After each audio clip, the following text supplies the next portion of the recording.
So guys, today's video ay maglilinis tayo ng sea cucumber.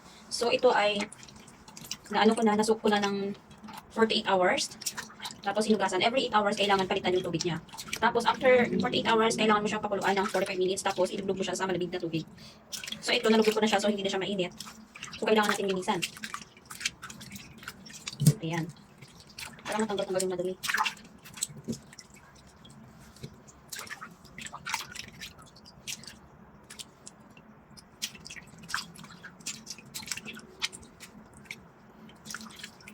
Ito ay napakamahal ito guys.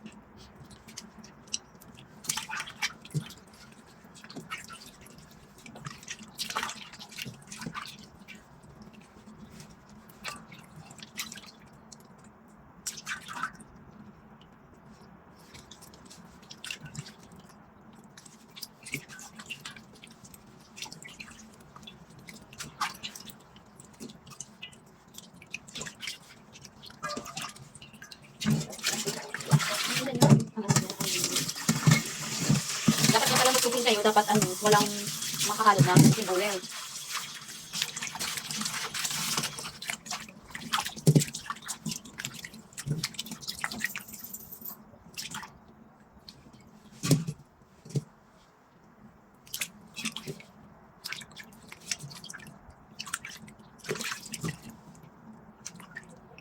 Madulas siya.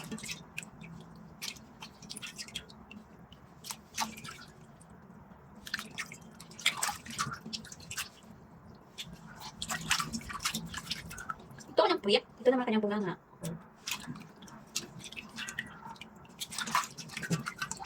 Every 8 hours talaga palitan yung tubig. Ito rin yung ito.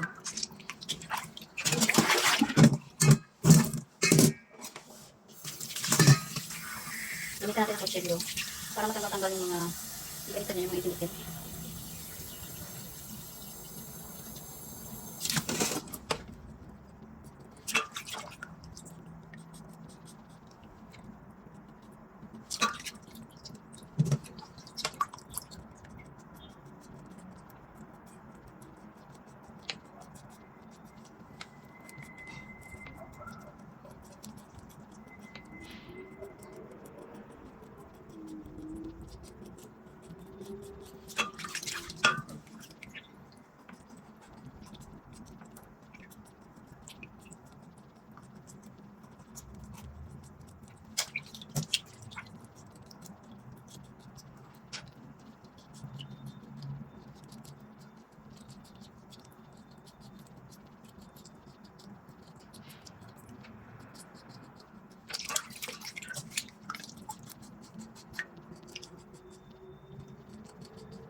Alam niyo guys, mga few days ago, mga 3 days ago ata, yung may problema na dumating sa pamilya namin, alam mo ba yung isang taong tumulong sa papunta dito merong sakit. Hindi lang naman ako yung tinulungan niya, marami din kami mga pinsan.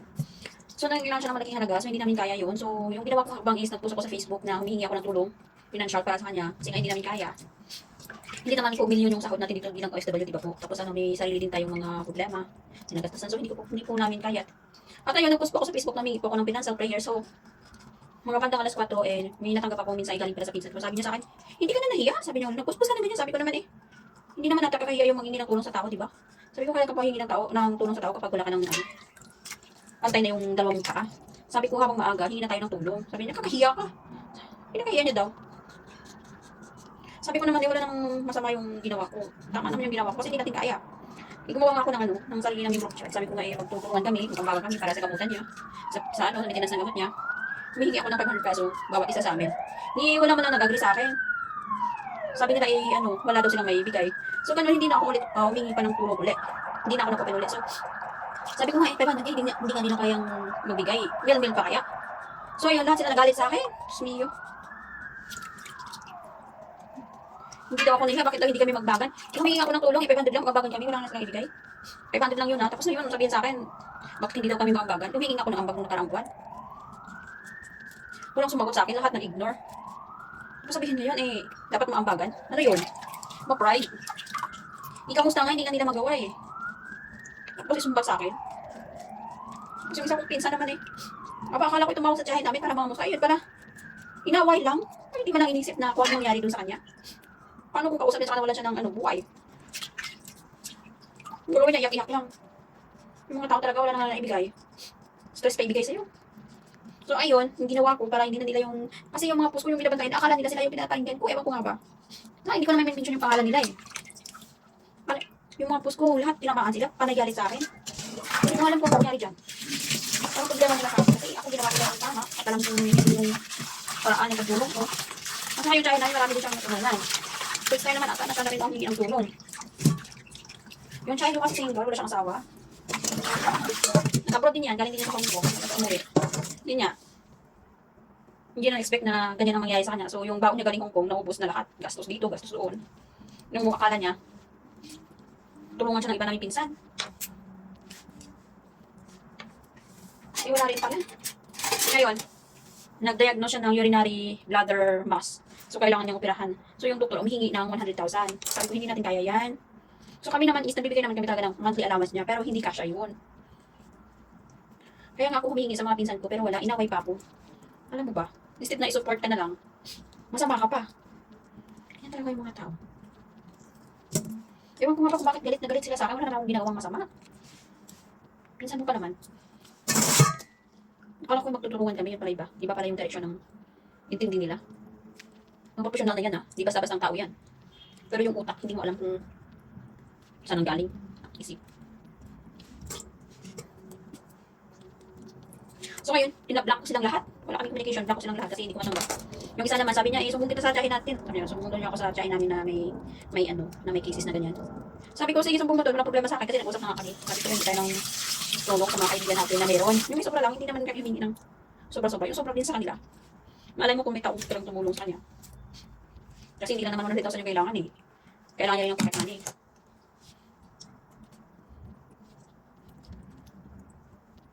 So mabuti pa nga yung ibang tao, kaintindi sa'yo, pero yung kadugo mo, wala. Mataas yung pride. Nung nalaman niya pala ng pinsan ko na nagpaalam ako sa China, hindi na lang humingi ng sorry sa akin. Sa mga salitang binitawan niya sa akin. Grabe, kapag-pride talaga. Sabi ko naman, kapag ako mali, hingi talaga ako sorry. Pero kapag hindi ako mali, hindi ako hingi ng sorry kahit kailan. Hindi ko itolerate yan.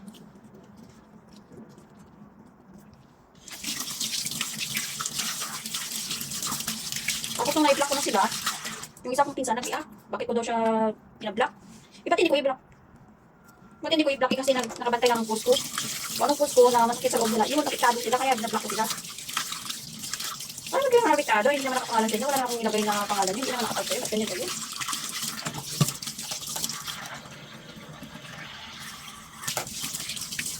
Uuwi sana ako ngayong December, pero hindi na lang natuloy kasi nga, sabi ko, yung air na ibibili ko, ikonvert ko na lang sa pera. Baka ko makatulong din, tulong din sa kain namin ng sakit. Kailangan talagang napirahan. Siyempre, natakot din siya. Sabi ko nga ng pinag ko pinilit nyo kasi magpa-opera. Bakit? Sabi ko, bakit? Yung anong gusto mo? Sa punto parang gusto mong hayaan na lang siya. Parang gano'n niya.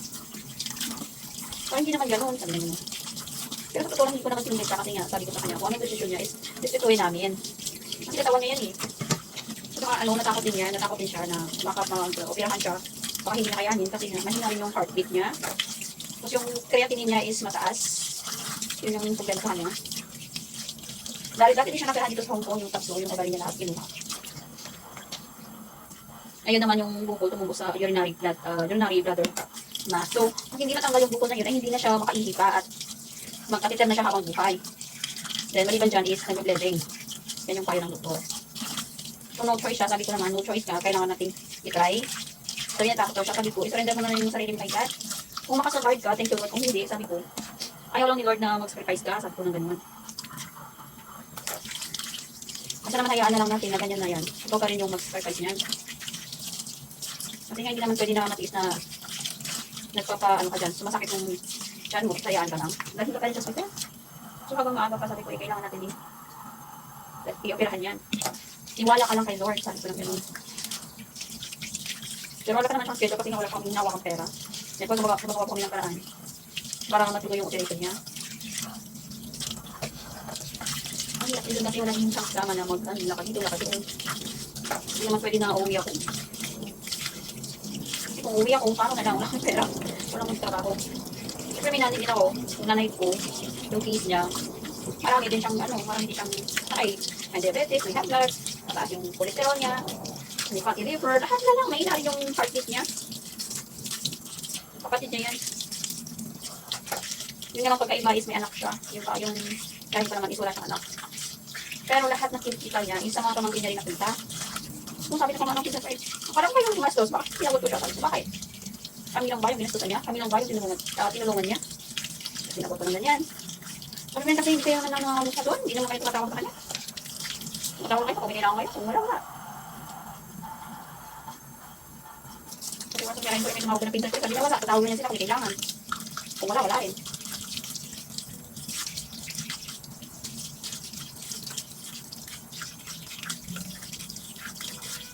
So guys, ito pa pala kailangan tanggalin yung mga laman naman sa loob, yung mga dumi-dumi niya sa loob, yung natin. So pwede rin, hindi natin tanggalin to. Naubos ko pa na ngayon ko lang nasabi yung kailangan tanggalin. So ayan na guys, malinis na siya. Ayan, pero isok pa natin siya ng water. So, ito yung karapatan natin. So, linis.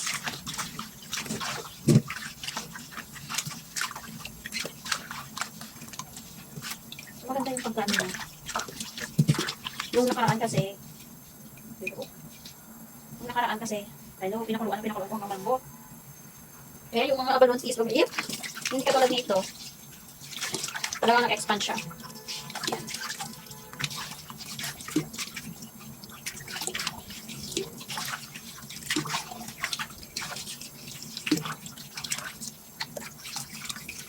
Suka natin to para maganda. Ito na yung mga garnet. Kasi kanina na may itim-itim pa.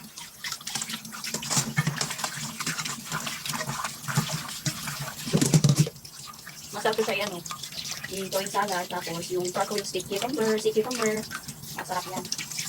I-braise mo yung pork ribs, then, yung malapit na yung malambot yung karne mo, ilagay mo to.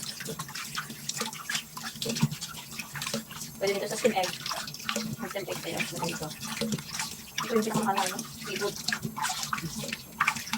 Tapos ang pressure ko. Ayan na guys, ang ating sea cucumber. Ayan yung ating sea cucumber. Ito na yung nalinis natin sea cucumber. See? Malinis na siya. Ayan. Sea cucumber. Charan. So, isuking nyo lang siya ng 48 hours. Every 8 hours, kailangan palitan yung tubig. Then, pag nagpakulo pala kayo, lagyan nyo ng ginger o luya. Yan. Bye guys! Thank you for watching!